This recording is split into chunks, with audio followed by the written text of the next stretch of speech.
Coming up tonight, one of the country's prophets boldly demanding that Prime Minister Philip Davis apologize to Lady Marguerite Pinling after her claims of feeling slighted on Majority Rule Day. A bold move indeed. Plus, the Bar Association is calling for the much-promised Freedom of Information Act. Will the call be answered? And our Gene Joseph had a sit-down with song artist Judah the Lion to find out why he is chasing the sun. Sounds hot. Details straight ahead.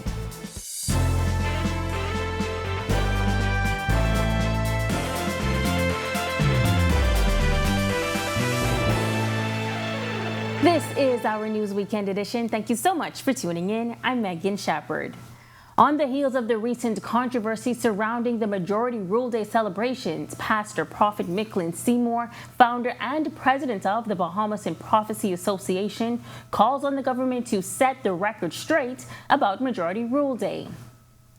There's no mention of the 14th, when actually that was when Majority Rule became official. Not only that, what about the contribution of Randall Fox and A.R. Brennan? Nothing is said about that, and without their contribution, there wouldn't have been a Majority Rule victory in 1967. We are hoping that in this 50th Golden Jubilee, we would look back from where we came, where we are today, and embrace that which God is doing in and through us, and what He is about to do through us. Seymour also calls on Prime Minister Philip Davis to publicly apologize to Lady Pinling after she received some choice words from PLP Chairman Fred Mitchell during a commemorative event at her late husband's gravesite. Where was Fred Mitchell when she stood alone with her husband, fighting for what we have now? And like she said, the nation is built on the shoulder of Sir Lyndon and the other founding fathers. So that was an insult, and it's a scar to the history as particular how we are celebrating this 50th Golden Jubilee. That shouldn't happen, and we're calling on the Prime Minister to do something by merely apologizing to the Bahamian people, because I am saddened about it, and I know plenty of people feel the way I do. A man is dead tonight after a shooting on Bahamas Boulevard in Flamingo Gardens. Inspector Mikel Pinder of the Public Affairs and Communications Department of the Royal Bahamas Police Force telling reporters on the scene that following reports of gunshots in the area, EMS arrived on the scene and pronounced the victim dead. So far, we know that the deceased is known to the police. And what we can say is, based on our preliminary investigation so far, the deceased was along with two females when he was approached by two gunmen who shot him about the body and fled the scene. He was not being electronically monitored. However, he is known to the police with reference to a few matters, if I can say, with reference to murder, and that's what we know so far. Now, Press Liaison Chief Superintendent Chrislyn Skippings also on scene. When asked about a vehicle in the yard being inspected by police, she could not confirm whether or not it was owned by the victim. We're not certain if he was the owner of the vehicle, but we know that he was an occupant of that vehicle. A busy week for members of the judiciary who witnessed the opening of the legal year in both New Providence and Grand Bahama. Bar Association President Khalil Parker speaking to pieces of legislation he says the association hopes will soon come. Topping that list is the Freedom of Information Act. The Freedom of Information Act is a fundamental step forward in substantive accountability of the executive branch, and what we need to see is the demonstration of the government's commitment to bringing that into full force. The commissioner has been appointed, a deputy commissioner and support staff. They are rolling out the program with some testing departments of government. I understand that, but it is a matter of urgency that we get this particular exercise behind us.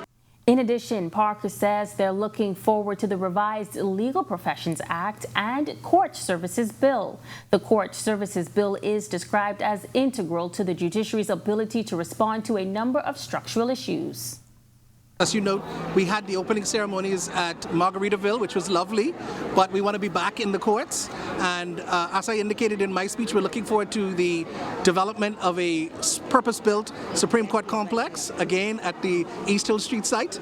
But we believe that that is an essential step in consolidating the court infrastructure and making it easier for court users and practitioners to access the courts and provide a better service. Now, Press Secretary in the Office of the Prime Minister, Clint Watson, assuring the media that the Freedom of Information Act is on its way to being implemented. The PIL stage is launching. Training is underway in the government agencies right now as we speak. So it is in the process of being launched. It's not just sitting on the shelf. The process is taking place. The training is taking place. The first stage is being launched. Yes, there is willpower to do it. It was something Prime Minister said when I spoke with him this morning. He has the willpower to see it fully implemented. When asked whether or not Bahamians can expect full implementation before the end of the Davis administration's current term in office, Watson could not confirm. We've seen the first stage now being implemented, so that means it's on this way. If you're training people in various agencies on being able to handle the Freedom of Information Act, and it's in the first stage, it's already been launched, so that means it's happening. And I think we'll hear pretty soon when we can begin to see manifestation of that actually happening. But it's happening. It's not on the shelf. I repeat, it's not on the shelf. It's being implemented. Still to come on Our News Weekend Edition, Judah the Lion is searching for the sun. Our Jean Joseph is out there with him on that search. Stay close, it's hot. And find out what Vessels of Purpose Elite is all about. All of that and more on the other side of this break. Don't touch that remote.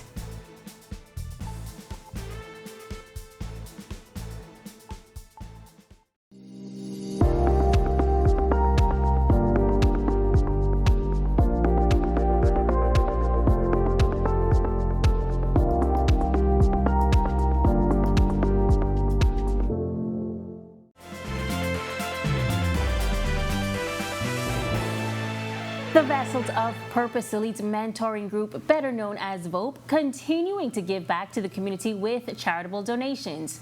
The group focuses on developing young girls in the Eastern Grand Bahama community. Let's take a look at just how far those donations have made it.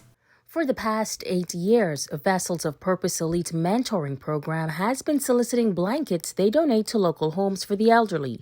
Mentor Marilyn Lang says their mission is to instill the message that it is better to give than to receive. This year we've seen that even though persons are saying that the economy is low, we've seen that people do have a little bit more this year.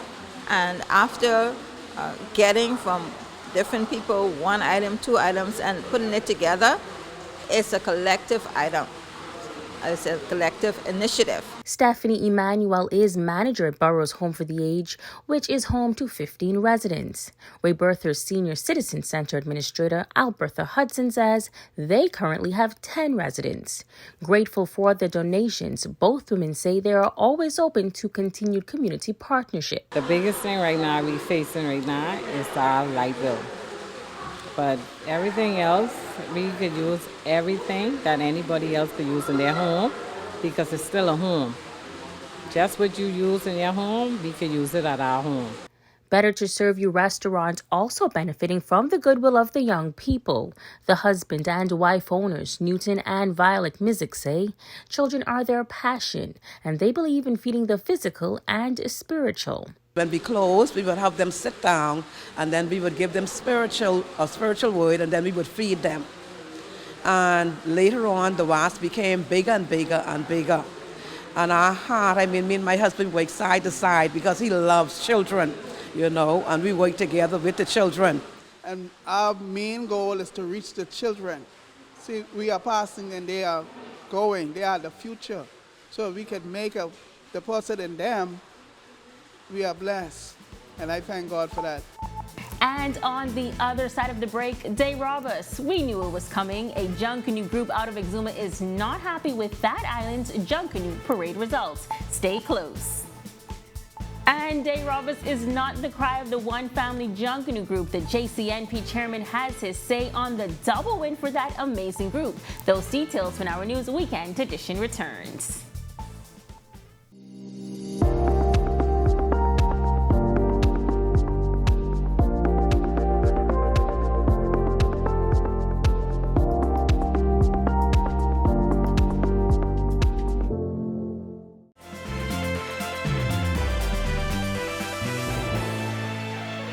Welcome back.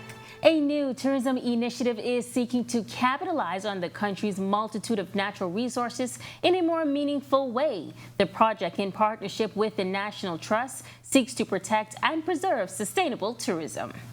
The Ministry of Tourism is partnering with the Bahamas National Trust to create the Protecting What's Home initiative. Minister Chester Cooper explaining how the preservation project came about. We have always recognized that sustainability and sustainable tourism is important for our long-term objectives.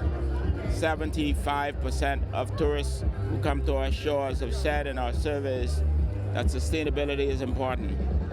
We know that over the many decades, we've been talking about sun, sand, and sea, and the pristine environment. This is absolutely critical for the ongoing way of life of Bahamians, as well as attracting tourists to our shores. We truly appreciate what they do for the island of Exuma. It's good for the sustainability of fishing, it's good for the sustainability of tourism, and it's good for the sustainability of the very way of life of our people. He shares some of the gems that will be highlighted. It's an exciting opportunity to showcase our island, but also talk about the partnership with the Land and Sea Park, for example, the oldest land and sea park in the world, and the Marai Harbor National Park. So we support the development of these marine protected areas. Bahamas National Trust has been doing an exceptional job. He says the goal is to expand the program throughout the country's 16 island destinations. We did something on Cat Island before. We're going to be doing something with Parliamentary Secretary John Pinder, showcasing Abaco in the aftermath of Hurricane Dorian. We have some significant developments there in South Abaco in particular. And we're going to go to Grand Bahama. There are some hidden gems in Grand Bahama. They also suffered as a result of Hurricane Dorian. So we're going to continue this trek around the islands of the Bahamas. It's the policy of the government of Bahamas to not just promote Nassau and Paradise Island. As for numerous international trips to promote the islands of the Bahamas, Cooper says they are paying off. Cat Island, for example, is 65% ahead of 2019. Exuma is some 27% ahead of 2019. And we are hoping and believing that the family islands will continue to outstrip the overall national record, which is about 11 to 15% projected to the end of June in 2023. So things are looking up. Well, the 2023 Exuma Junkanoo Parade is now in the country's history books as 3 groups competed for the top prize. However, one of those groups is tonight expressing concerns about the way the parade was judged. Jamila Mizik explains. The Exuma Mighty Warriors gave it all they had at the January 6th parade with their theme, Majority Rule, the Road to Independence and Beyond. But it wasn't enough for the group to reign victorious. Leader of the Georgetown-based group, Oliva McPhee, says he feels as though the group was not fairly judged. I had 9 marshals on the parade. They were all identified in the orange vest. No one from the judging committee came and said anything. No one from the EJC came and said that the parade would only be judged on 1 lap. Also, there were no official judging cards released to the groups after the parade. They judged the parade like on scrap pieces of paper. McPhee says they'd like to see a change in the judging system moving forward. I would like for the NJC to come down to Exuma and maybe train some people from Exuma who would be able to be qualified to judge our parades moving forward. Because for years we've been having discrepancies with the judging and the way the parades are being judged. And I think that Junkanoo was putting too much hard work, time, and effort to disrespected in that way, form, or fashion. And while he believes they dominated in categories like music and choreography, McAfee admits that they may have fallen short in costuming due to their lack of finances, which is why he's appealing for financial assistance moving forward. I know with the financial assistance, we'll be a force to be reckoned with. But as we keep scrapping to make it to the road, we'll just be coming to participate. But despite their disappointment in the results, he says it won't shake their love for Junkanoo. Junkanoo is our most indigenous culture. So despite maybe we were treated at a disadvantage, we still have to come out again for the next year. Because I have too much children in my group who look forward to Junkanoo. So I can't keep them at a disadvantage just because the committee and the NJC may have did us an injustice. So I can't let that carry on to my group and to the kids. Reporting for Our News, I'm Jamila Mizik. Thanks, Jamila. Well, there was overwhelming support for one family Junkanoo group on Boxing Day and New Year's Day. In fact, if you search through social media, members of the public overwhelmingly supported one family, noting that they should be declared the winners of both parades. So said, so done. Many even expressed that both the Boxing and New Year's Day Junkanoo parades were the most fairly judged in a while. So we put that to Junkanoo Corporation of New Providence Chairman Dion Miller. If you look at the public sentiment, I think this year everyone would agree for the most part that the parades were fairly judged. The top 2 or 3 groups that persons felt should have been in the running or the money, as we say, were in the money. I think for as Junkanooers, as the quote-unquote experts of Junkanooers, is where the disconnect lies. We go out and we agree to solicit the public to judge on our behalf. The public persons they have a 6 weeks training.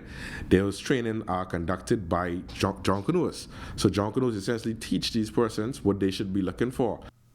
At the end of the day, Miller says he just wants the parades to be fun and transparent for all. Everyone will never win a parade. Everyone will disagree. And you just want a consensus. And I think this year, the consensus was that on Boxing Day, the top 2 groups were One Family and the Valley Boys. And on New Year's Day, the top 2 groups were One Family and the Saxons. And that's all you could hope for. For me, as the chairman of the JCNP, I just want a transparent process. And I think that that level of transparency that we have in Junkanoo is unmatched in our times. No need to run those air conditioners. Cool weather is the order of the day. The weather report is straight ahead after this break. And Judah the Lion is revealing his new song. Look to the stars and the sun and you will find him there. All of that straight ahead when Our News Weekend Edition comes back from the break.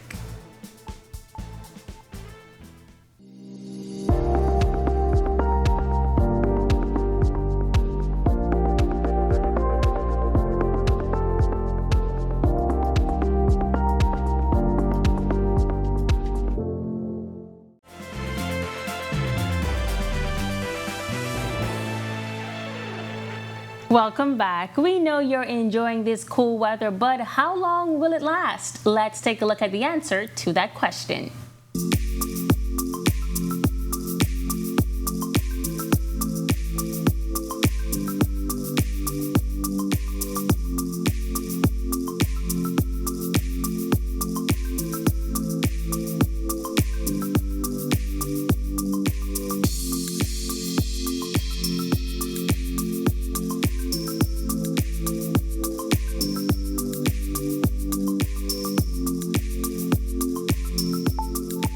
Judah Seymour, better known as Judah the Lion, is searching for his place among the stars like the rising sun in the east. Listen in as he brings you his latest single and chops it up with our Jean Joseph.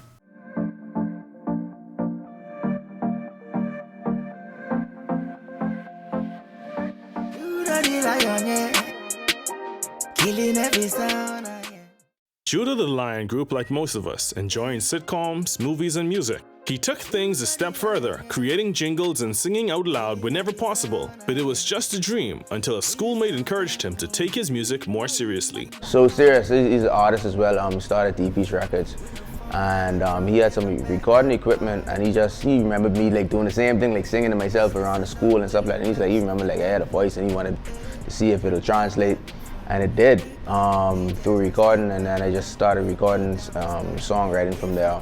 Since then, Judah has had his fair share of success, but he's not content. He's reaching for the stars and tearing down any barriers in his way. This is the age of technology, and I've been, blessed to start music in the age when it's getting even more and more, accessible to be anywhere in the world and have access to millions of people. So, I'd say the biggest challenge is just, like putting the work in each and every moment that I can. Like many Bahamian creatives, Judah has to juggle his personal life and a job while finding time to dedicate to his art. Here's his advice to other artists who can't seem to find the time because life is taking over. In 2014, my father, he suffered a stroke, and he passed away last year, God rest his dead.